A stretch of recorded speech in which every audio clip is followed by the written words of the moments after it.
What's going on, everyone? It's Jay here. I wanted to start a new series that is based upon the new updates that come out for Kingdom Hearts Union Cross. There have been 3 updates for the new game, or at least the updated game for Season 2 of Unchained Key. This is obviously, the next arc into the Key series. I do see, I can definitely agree or understand the frustration that some people have of the saga that is happening right now, which is Key, Unchained Key, and then Union Cross. I don't know. It's Nomura Season 2 of Unchained Key that goes into Union Cross, and it definitely shows the transition into the two. And I'll explain it upon you guys if you need me to. But basically what I want to do is for every update that comes out for Union Cross, I want to possibly, I don't know about this part, react to it, discuss, analyze, and just talk about it. Talk about the possibilities for the future as well, for the next update or what could be happening.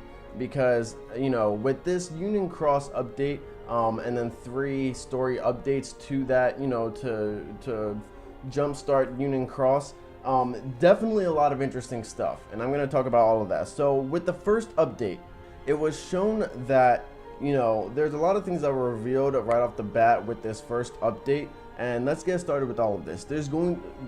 As to the Master of Masters, this is actually a continuation of the role for Ava, and it continues to a point where after the world ends, they're going to create a replica basically of Daybreak Town, except with this replica of Daybreak Town, it is not going to have those memories of destruction or events of destruction, which is the Keyblade War. What will happen if it happens in the original world, where all 5 Union members will fight and then light will expire. However, so that light doesn't expire, they're going to create, with the Dandelions, the members of the Dandelions, 5 new Union leaders that will split up the Dandelions into 5 more unions, and then they will go off into a separated world that is similar but entirely different. A world that is void of destruction. And then what's going to happen is that they're going to erase the memories of destruction from the Dandelions, so that they don't remember the sadness of destruction of their original world, I guess. Let's get to that in a second. So the Master of Masters gives Ava another missing page from the Book of Prophecies, is what I'm assuming. At least it's definitely a page, so I don't know where he would get it from. He could have just told her the information, so it has to be a Book of Prophecies page. At this point, Ava might be the traitor. So basically, on that page, it describes 5 people that she will pick from the Dandelions to be leaders of the unions, the separated 5 unions. 3 of those members were revealed in the first update. I'll talk about that real quick so I can continue with what I was going to talk about. Obviously Ephemir is one of the union leaders, and he's a little bit iffy about it. I'll talk about that. And then Scold, she's one of the leaders, obviously. And then at the very end, Ventus was revealed as one of the leaders. Definitely going to talk about that. Continuing from what I was saying with the Master of Masters, he wants there to be 5 union leaders. And both Ephemir and Ava are hesitant about being leaders, of course, but Ava goes first. She was hesitant about why does there have to be unions again? Obviously, unions didn't work out the first time, and I can agree with this, you know what I mean? The Master of Masters, to me, is definitely a devious tactician. I can't say if he's bad or good, but I don't know if anyone can really say that, because he definitely seems like a guy, or not that he has good or bad intentions. It's just so hard to really, because this is the perfect example of what I'm trying to talk about. Like, he's the Master of Masters, so he's automatically good in a sense, but when you look at the role that he gave to Lucio in back cover, he realizes that the Book of Prophecies being existent is proof that he has completed his role. He's He's passed down the Keyblade, or possibly went into the future. Who fucking knows? Basically, he succeeded in his role, and when he realizes this, he speaks to the Master of Masters, and he's like, I haven't done anything yet. And the Master of Masters, knowing fully well that the world is gonna end about 3 times the original Xehanort with Terra Ventus and Aqua, and then Kingdom Hearts 3, knowing damn well that the world is gonna end 3 times basically, or there's gonna be 3 Keyblade Wars, he straight tells Luxu, what are you so worried about? You've done a fantastic job. That's suspect. You know what I'm saying? Like, so anyways, that's what I'm talking about. Like, you can't say it. It's hard to say if the Master of Masters is good or bad. When it comes to why there has to be 5 unions, Ava does seem hesitant, and the Master of Masters does also explain that the reason why 5 unions have to be necessary is because without 5 members, or no, 5 unions, there's going to be rebellion amongst the members of the Dandelion Union, no matter what. I guess from light always, or creating darkness, or darkness always being present. You know what I mean? So with 5 unions, he states that will make it so that there wouldn't be as much of a rebellion and a lot more of organization. So obviously there's the Dandelions, and then there's going to be 5 more unions within those Dandelions. 5 of those leaders are selected by a piece of paper, a page from the Book of Prophecies that was given to Ava from the Master of Masters. 2 of those union leaders are Ava and Skold. Ephemera and Skold. And then, so, this is the next information. The next person that was revealed was Ventus. Right before Ventus was revealed as one of those members, when the Master of Master gives Ava that page, it has one of the members circled in red, and that member will get the actual Book of Prophecies, or a copy of the Book of Prophecies, and basically just hold on to it. They will create worlds, I guess, the Master Masters, that are images or similar to the Daybreak Town. Kind of hard to explain what he was trying to say there. But basically, one of the members of those 5 leaders will be holding the Book of Prophecies. But also, each of them are going to get a book of rules as well. It's definitely, it's definitely hard to say who is going to have the book. I'm quite sure that it's possible that Square Enix was just trying to kind of lead us on by saying one of the members is going to get the Book of Prophecies, and then right after that it reveals Ventus being the 3rd member of the actual unions inside of the Dandelions. So of course everyone blew up when Ventus was revealed, and explanatory, you know what I'm saying? Definitely understandable. Ventus is alive in the current time, you know what I'm saying? Birth by sleep, present time. But Union Cross takes place years before. No one even knows how many years exactly Union Cross takes place, but I'm gonna say a good 300 years at max. Maximum 300 years. I'm gonna go 200 years just in case. 200 years in the past. I'm at the possibly more.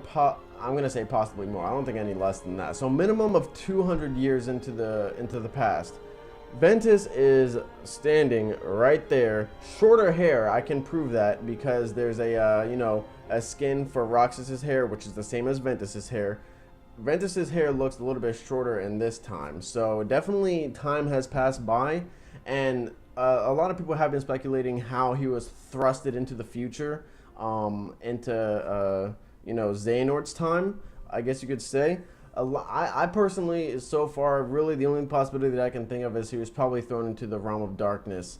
Something happened, probably another Keyblade War is what I'm thinking in honesty, within Union Cross, and then he was thrusted into the realm of darkness, just like Aqua.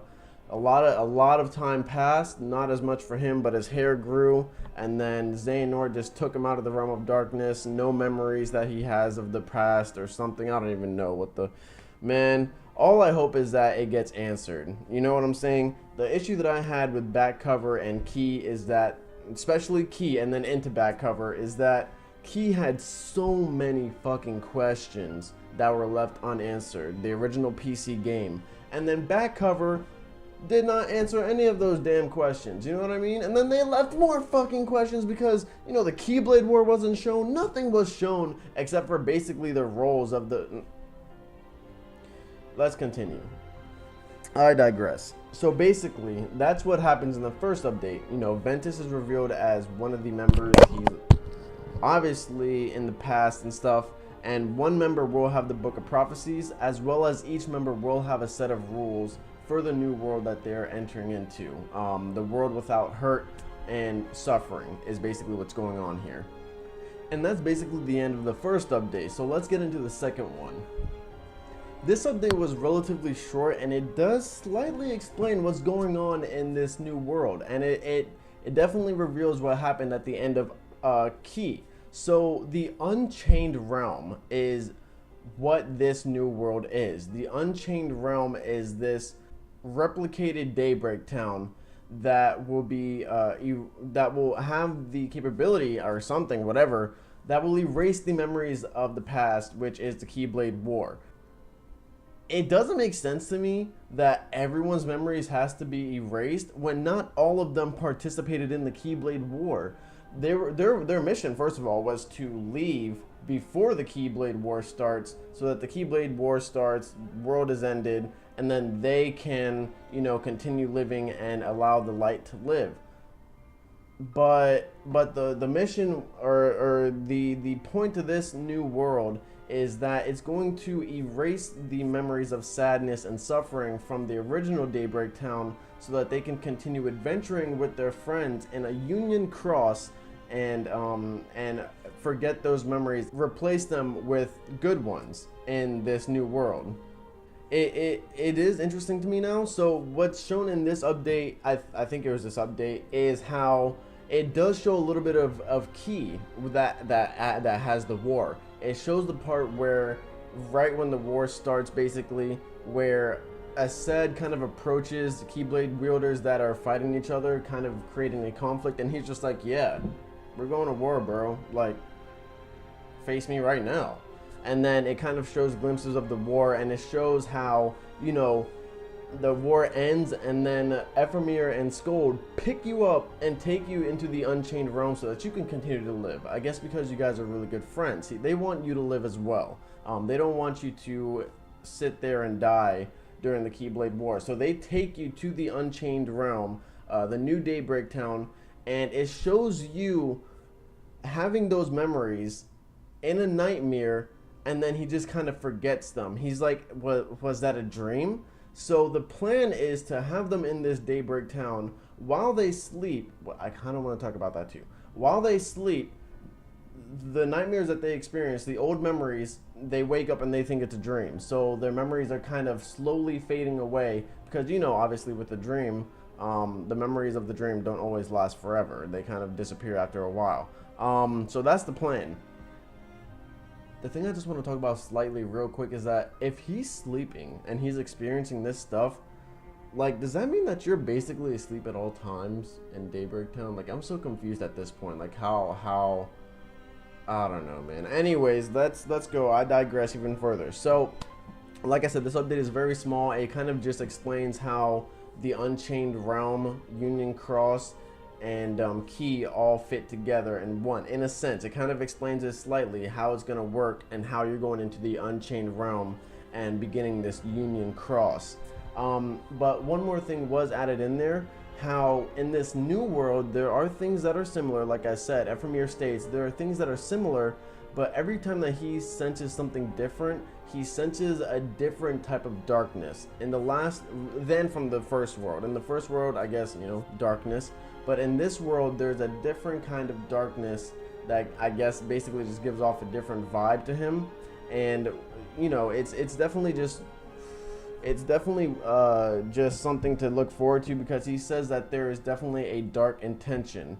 If you look at it from different perspectives, I think that could also be looked at as a dark will, the will of darkness, which is obviously something that a lot of people, including myself, have kind of speculated upon how the Will of Darkness is possibly Luxu, and Xehanort having the Will of Darkness, having those yellow eyes, man. I don't know. That's what I think, basically. The Dark Will, with those yellow eyes, the darkness, and then the Keyblade is now explained already, so it can't be the Keyblade itself. That's what I kind of thought.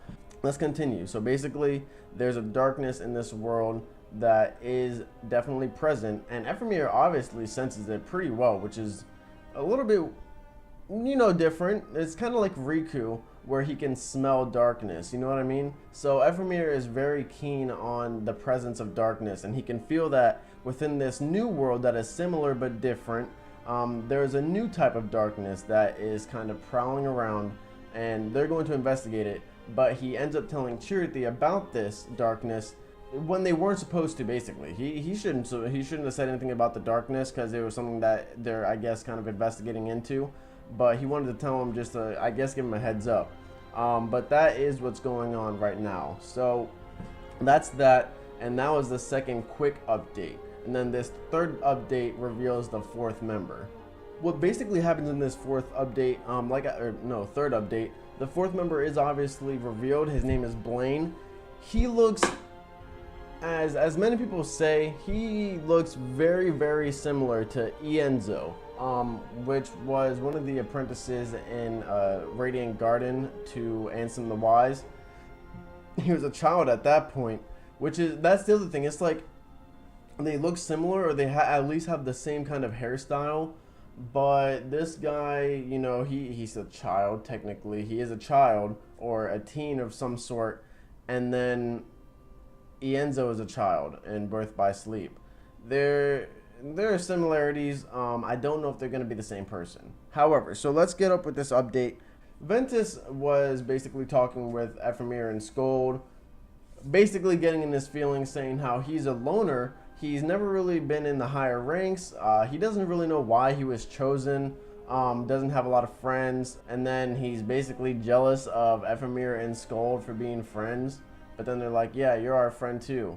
I don't know. I guess Ventus has always been in his feelings. The next important part is it shows a little bit more in depth how there's going to be rules in that green book that every member is going to have. That was revealed at least with Blaine. Because one book was given to Ephemera describing how there are going to be rules from Ava.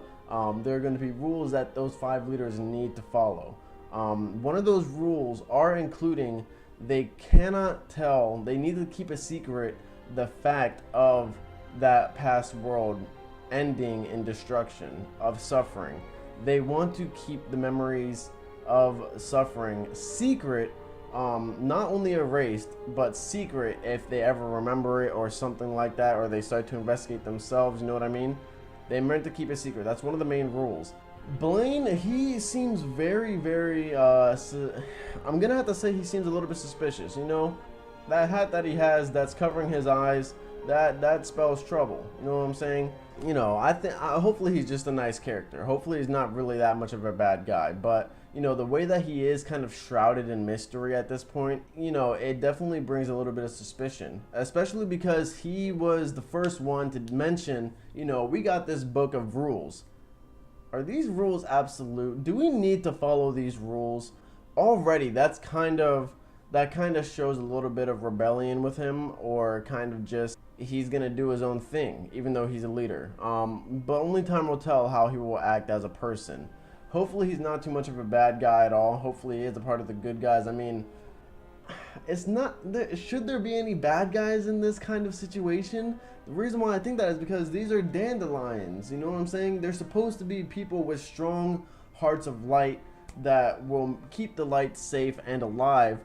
Why would one of the members be someone with bad intentions? Oh, wait, because the Master of Masters picked them. Man, Master of Masters is definitely suspect to me. He's one of the best characters in the back cover, in Unchained Key, everything. This saga, he's probably the best character as of back cover, but he's definitely suspicious. So when it comes to that point where Blaine is like, should we follow these rules? This is when Ephemir does think back to when, you know, him and Ava are still conversing about how he's going to be one of the Union leaders, and everything. She explains to him how this new world is so that all the members of the Dandelions, the Keyblade wielders that surpassed the Keyblade War and continued living with the light, she doesn't want them to remember any of the memories, well, rather the Masters does not want them to remember the memories of suffering from the original world that has been destroyed as of now. So in a sense, you know, the theory of the Keyblade graveyard being Daybreak Town, I think is still valid now, especially since there are now two separate Daybreak Towns. The original Daybreak Town could have been the Keyblade War, or the Keyblade Graveyard, but it's kind of hard to say only because this could have been obviously just a flaw in creation of story, but in the original Key, you know, Daybreak Town is a town in and of itself, and then they all gather at the Keyblade Graveyard, which in a sense wasn't the Keyblade Graveyard beforehand at that point, but it is still like, you know, desert kind of setting. And even Lushu is at that place at the end of back cover before the Keyblade War happens. So it's hard to say if the original Daybreak Town is the Keyblade Graveyard. Let's continue. I'm going way off track, but you know, like I said, these story updates are gonna have us talking, and this is 3 updates, so this is gonna be a pretty long video of me just talking about all these updates that have been coming out. When Ava explains how this world is so that they don't have any memories of the past, Ephemir is also hesitant. He's like, but wouldn't you want to remember these memories so that you can keep them and then move forward with them inside of you?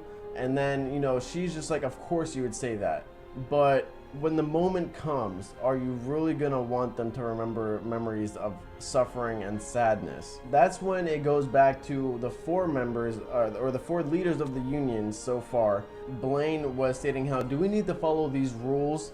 Because this whole let's keep sadness and suffering a secret, I'm not really down with it, because wouldn't that make us liars? Ventus agreed. He was like, yeah, that kind of bothered me too. I don't want to keep I don't want to keep a secret from everyone, because that would make me a liar. Scold kind of agreed. She's just like, yeah. This is when Ephemir thinks back, and he's just like, we're gonna keep it a secret. I don't want people to remember sadness and suffering. So at this point, you know, everyone agrees with Ephemir. They're like, yeah, I think your intentions are the right ones. We trust you. It seems like Ephemir might be the leader of the 5 unions, or there's gonna be 5 leaders, and then he's gonna be kind of like the leader of those leaders, most likely, because it seems like Blaine, he was just like, so are you the leader of the leaders? And then he's just like, nah, that wasn't decided yet. Don't make me the leader right off the bat. But everyone seems to trust Ephemir, so he might end up being the leader of all leaders. And then that's when it kind of pans out, and it doesn't show anything else, and we're still waiting for the 5th member. So this is basically the end. That's basically what happened. 5 members of, or no, 5 new unions within the Dandelions. 4 of those members are Blaine, someone who looks just like Ienzo, Ventus, Ephemir, and Scold. The 5th member is still to be shown. Is it going to be a new character? Is it going to be another old character that has been in the past shoved into the future? I don't know if that's going to happen again. It's just definitely hard to say who it could be. I think it's probably just going to be a brand new character. Because there's already 2 characters are and look similar. One of them is Ventus, freaking Ventus, and then one of them looks like Ienzo. And everyone knew it right off the bat. I feel like there's definitely a reason why he looks like Ienzo. Hopefully all of this is, talked about. But with that, you know, who would be the 5th member? So it's still gonna give us some time to really figure that out, but definitely, like I said, it has to be in the next update. The way that this story seems to be working out, possibly not the next update, but the 5th update. I'll tell you why. So first of all, the 5th member has to be revealed sooner rather than later. The reason why is because all 5 of them are supposed to meet up at the Keyblade Graveyard after everything has ended. All of them are supposed to meet there and discuss or whatever. The fifth member hasn't come yet, but like I said, if he doesn't show up, that makes him hella suspect. So he has to show up. But the reason why I say it either has to be the next update or the update after the next. The reason why I say that is because it'd be really great if it was the next one. But the way that this worked, it was one update that kind of introduced Union Cross, but didn't really have it explained, but it introduced it, and it explained a lot of new story elements, including the 5 Union leaders, and one of them having the Book of Prophecies, possibly Ventus, but it could be that 5th member, could be any number of them.